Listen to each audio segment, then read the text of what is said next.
ابھی دیکھیے پوری دنیا میں 56 ملکوں میں مسلمانوں کی حکومت،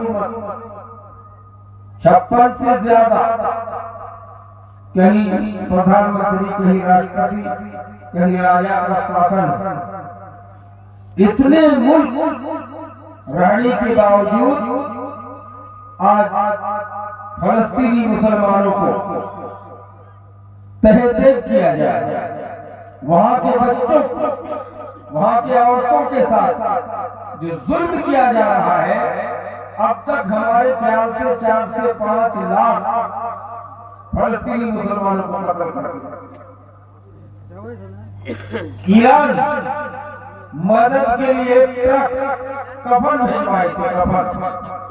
یہ افسوس کی بات ہے کہ امریکہ کے صحافت اسرائیلی فلسطینی مسلمانوں پر ظلم کر رہا ہے، لیکن 56 ملکوں میں مسلمانوں کی حکومت رہنے کے باوجود کسی کو یہ طاقت نہیں، یہ ہمت نہیں کہ امریکہ کے خلاف آواز بلند کر کے فلسطینی مسلمانوں کو جان بچا سکے۔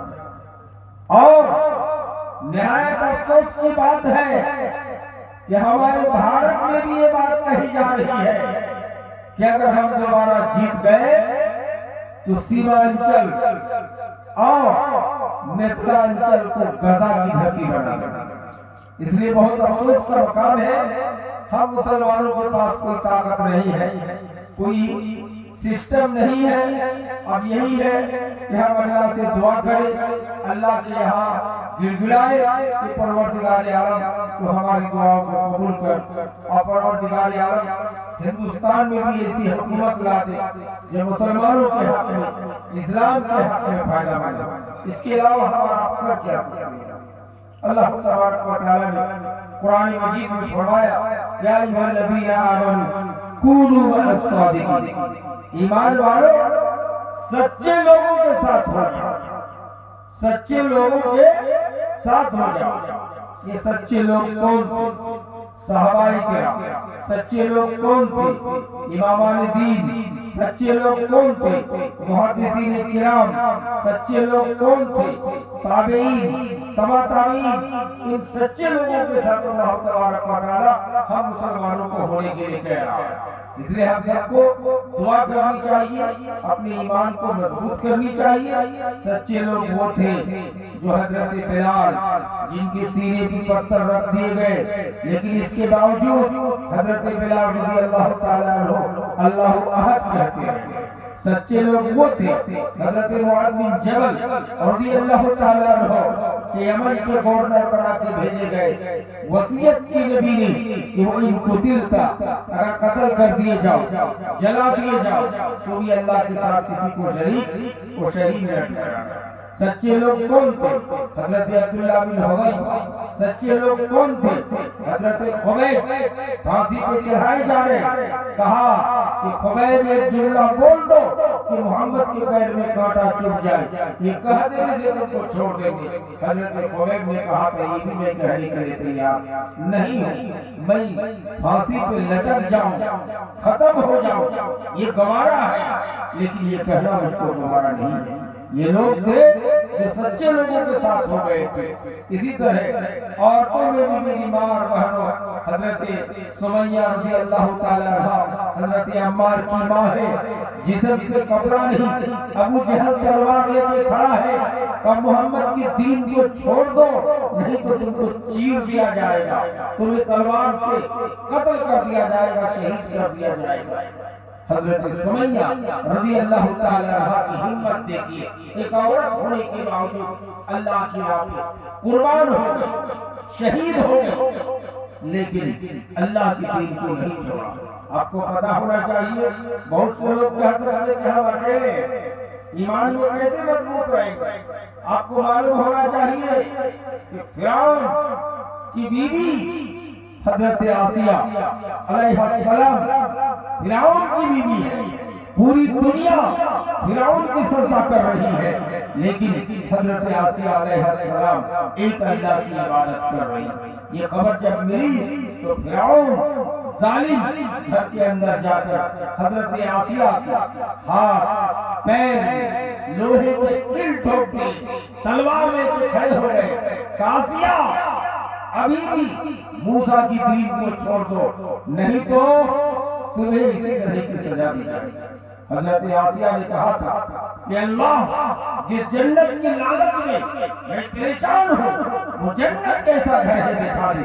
دنیا بننے کے بعد اب تک قیامت تک کسی کو زندہ حالت میں جنت نہیں دکھایا جائے گا، لیکن حضرت آسیہ علیہ السلام کو دنیا میں جنت دکھایا گیا اور جنت میں ان کو اٹھا لیا گیا۔ ذرا غور کیجیے کہ ایک عورت جو پوری دنیا فرعون کی عبادت کر رہی ہے، لیکن حضرت آسیہ علیہ السلام کسی بھی حال میں ایک اللہ کی عبادت چھوڑنے کے لیے تیار ہیں۔ یہ وہ لوگ جو لوگ سچے لوگوں کے ساتھ ہو گئے تھے، لیکن آج ہم اتنے کمزور مسلمان ہیں، اتنے کمزور ایمان کے ہیں، یہ تماچے پر جے شری رام پڑھ رہے ہیں۔ ہماری استھتی ایسا ہے ایک کپ چائے پہ ایمان بیچ رہے ہیں، ہمارا عمل اتنا خراب ہو چکا ہے۔ اس لیے میرے بھائیوں، ہم سب کو ایمان کو مضبوط کرنے کی ضرورت ہے اور سچے لوگوں کے ساتھ ہونے کی مترادف بننا ہے، اور مزید اللہ سے دعا کریں کہ پروردگار عالم ہم تمام مسلمانوں کو اور فلسطینی مسلمانوں کو نجات دے۔ اللہ تو اپنے غیب سے مدد فرما کہ فلسطینی مسلمان صحت و عافیت کے ساتھ کسی طرح جو زندہ ہے وہ بچ جائے، جس فلسطین کو یاسر عرفات نے دلہن کی طرح سجایا تھا۔ اتنے پیسے والے، اتنے ارب پتی لوگ تھے، لیکن آج فلسطینی مسلمانوں کے ساتھ ظلم و ستم کو روا رکھا گیا ہے، ان کو پوری طرح سے پیٹا جا رہا ہے، ان کا ساتھ دینے والا دنیا میں کوئی نہیں ہے۔ اے اللہ تو اپنے غیب سے مدد فرما، یا اللہ تو ہندوستان کے مسلمانوں کی حفاظت فرما کہ اپنے غیب سے لوگوں کے دلوں میں، ہماری ہندو بھائیوں کی دل و دماغ میں ڈال دے، ایسی حکومت کو لائے، ایسی حکومت کو ووٹ دے جو اسلام کے حق میں، مسلمانوں کے حق میں، شریعت کے حق میں سجاور ہو، لائق ہو۔ اللہ کے سوا ہم اور کسی سے دعا نہیں مانگ سکتے ہیں میرے بھائی۔ آج ہمارے اندر وہ سخت نہیں، وہ طاقت نہیں، وہ ہمت نہیں، وہ جرأت نہیں، وہ جوش و بلوا نہیں کہ ہم اپنی ہمت کو کام کر سکیں۔ اس لیے میرے بھائیوں دوستو، انہی چند کلمات کے ساتھ میں اپنی بات کو ختم کرتا ہوں، کیونکہ ابھی واپس بھی جانا ہے اور لیٹ بھی کافی ہو گیا، اور اس جلسے کے لیے جو مسجد کے لیے جلسہ کیا ہے، میں تمام خصوصاً رتنی والوں سے گزارش کروں گا کہ صبح آگے ہر ایک آدمی اگر ایک کنٹل مکئی یا 50 کلو گھنٹے مکئی یا پیسہ دے کر جائے تو انشاءاللہ اس مسجد کے کام کو یا مسجد کی چھت کی ڈھلائی کو مکمل کیا جا سکتا ہے۔ اگر نہ آئے تو میں مولانا شبیر صاحب اور یہاں کی کمیٹی سے گزارش کروں گا کہ کاپی قلم لے کر رتنی کے ہر گھر یا جہاں تک جا سکے سب گھر جا کر کے اس مسجد کی تعاون مانگے تاکہ اس اللہ کے گھر کی تعمیر کو مکمل کیا جا سکے۔ موسم کی خراب کی وجہ سے اور کچھ لوگ ایسی بھی بہانہ بازی کر کے اس جلسے میں نہیں آئے، تعاون نہیں دیے، یہ غلط بات ہے۔ مسجد کی تعمیر میں آپ بڑھ چڑھ کے حصہ لیجیے۔ جب ہندوؤں نے بابری مسجد کو توڑ کے رام مندر بنانے کا کام کیا، جس میں کئی پلیئر مکمل سونا اور چاندی اس پیسر مکیش امبانی کے پیسے سے بنایا گیا ہے۔ میرے بھائیوں اور اس کے بزرگوں، وہ اتنا کر سکتے ہیں، ہم ایک چھوٹی موٹی مسجد کی چھت کی ڈھلائی اپنے پیسے سے نہیں کر سکتے، یقیناً کر سکیں گے۔ ہمارے پاس دل ہونا چاہیے، ہمارے پاس ایمانی غیرت ہونی چاہیے، ہمارے پاس عبداللہ ابن عمر، عبداللہ ابن عباس، عثمان غنی کی طرح شجاعت اور دلیری اور سخاوت کا، جود و سخا کا جو سسٹم حضرت عثمان غنی رضی اللہ تعالیٰ عنہ نے دکھایا تھا، اگر دکھائے تو یقین مانیے کہ ہم یہ کامیاب مقامرہ ہو سکتے ہیں اس مسجد کی تعمیر میں، اس مسجد کی وہ آگے بڑھا سکتے ہیں۔ اور یہ چند کلمات کے ساتھ میں اپنی بات کو ختم کرتا ہوں اور آپ حضرات سے گزارش کروں گا اس مسجد کو جہاں تک ممکن ہو سکے